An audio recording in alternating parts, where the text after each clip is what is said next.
Hey everyone, Gaijin Goombah here. So a little while ago, Gameloft approached me to have me look at another one of their games that just released, Age of Sparta! So far these guys have intrigued me with the cultural and historical aspects of their game, so I figured, why not? Age of Sparta covers a historical time and place I haven't yet covered, so let's dive into the game and see how close or far away it represents the time period it's based off of. Let's start by figuring out our time period. Well, it deals with the Persians invading Greece, with Leonidas getting name-dropped in the beginning as our appointer, which means the game is likely taking place during the second Persian invasion of Greece, since that was the time of Leonidas and the legendary Battle of Thermopylae. Next, let's look at our location. If we pause the game, we can see a map that's a near-exact replica of the areas of Greece to the west, Turkey to the east, and Albania to the north. And where are we setting up our town in-game? While one building looks like it sits near the edge of where Kalamatra would be, it seems far more centered into the center of the peninsula, which is where Sparta sits. Here's the weird thing though. The very first fight takes place at the southern border of where Sparta would be in-game. Now, in the second invasion of Persia, Sparta stalled the Persians at Thermopylae so that the rest of Greece's forces could rally, but Persia never got any further than Corinth or Argos, which is far north of Sparta. So while the game does take place where it says it does, battle locations seem to be a little skewed when compared to history. But let's talk about something a little more specific, the combat. Now, the combat system of this game feels like a hybrid of real-time and turn-based. Final Fantasy X-2 had something similar. You select your troops, place them in formation, and they attack based on their unit type.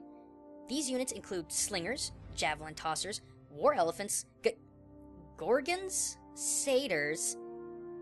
Something tells me these folk weren't around during the Persian invasion. What's more, both the Greek and Persians have access to the exact same types of troops. In addition to the troops, there are also special support abilities you can use, ranging from catapult volleys to boons of the Greek gods themselves. And the Persian forces also have access to these Greek god abilities.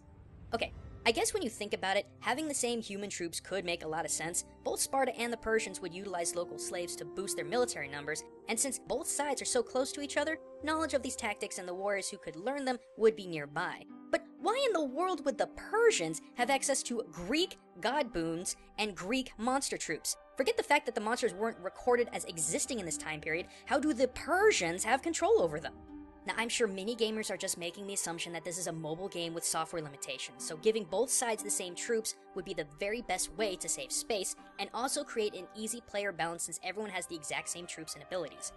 However, my dear theorists, I don't think this is the case. What we are looking at here is not the historical second invasion of Persia, but an alternate reality of it. You might think I'm grasping at straws here, but hear me out. Okay, the reason why Leonidas could only take 300 men to Thermopylae was because that's how many men were available to him at the time. See, even though Sparta was this war-driven society, they always recognized celebrations the god had instilled. During the time leading up to the Battle of 300, the Festival of Carnae was going on. Not wanting to upset the gods by interrupting the festival, only 300 were able to march. Now, let's say Sparta, in all of their lust and drive for war, dropped everything they were doing during Carnae and marched full force to stop the Persian advances. I would think Apollo, the god whom is celebrated during Carnae, would be pretty cheesed off. Maybe in retaliation, he, as well as other associated gods, would head out to the Persians to aid their conquest of Greece in retaliation. And before you tell me that's too far-fetched, this thing has already happened before. Ever hear the Trojan War?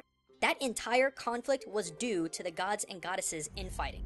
To sum up the very long story, Eris, sister of Ares, was basically pissed off that she wasn't invited to the marriage of Peleus and Thetis. To retaliate, she threw the golden apple of discord at the wedding banquet table and proclaimed the apple only belonged to the fairest goddess of them all. Naturally, Hera, Aphrodite, and Athena jumped at the apple, each claiming to be the most beautiful. Zeus, sick of hearing the women bicker, said that the Prince of Troy, Paris, would be the one to decide who would own the apple. Each of the three goddesses tried to influence Paris. Hera promised him power, Athena promised him wealth and control of the most powerful army, while Aphrodite promised him the most beautiful woman in the world as his wife. Paris chose Aphrodite, and she rewarded him with Helen. Now, here's the problem. Helen was not only Greek, not Trojan, but was already married to a man named Menelaus. Under the guise of a peaceful visit, Paris spirited Helen away to Troy while Menelaus was away. And Menelaus wasn't going to have any of that, and ended up launching his campaign against all of Troy. It was only a matter of time before the jilted goddesses Hera and Athena heard about Menelaus' plan and decided to intervene in his favor. And by the end of it all, Zeus, Aphrodite, Ares, Apollo, Artemis, Eris, and Leto were backing Paris and his forces, while Athena, Hera, Poseidon, Hermes, Hephaestus, and Thetis were influencing Menelaus. Since Zeus declared the gods were forbidden from literal infighting, they could, though, use the mortals to contest with each other by pitting their favorite armies against the favored armies of the rival god or goddess. For all we know, the theoretical transgression against Apollo by the Spartans in this game could have split the entirety of Mount Olympus to one half continuing to support Sparta, while the other half wanted revenge against Sparta. If such were the case, everything in this game would make sense. The first battles of the game that would take place in Sparta would be because that's the city that the rivaled gods would want the Persians to take. Persia having Greek god boons would be representative of said gods taking Persia's side and influencing them. Both sides having the same troop types would be representing the gods not only sharing Greek tactics and weapons with the Persians, but also allowing the use of Greek unique monsters in their military. It just all makes sense. But what do you think? Do you think this game makes a reasonable argument about an alternate historical timeline? Or do you think it's all about software limitation?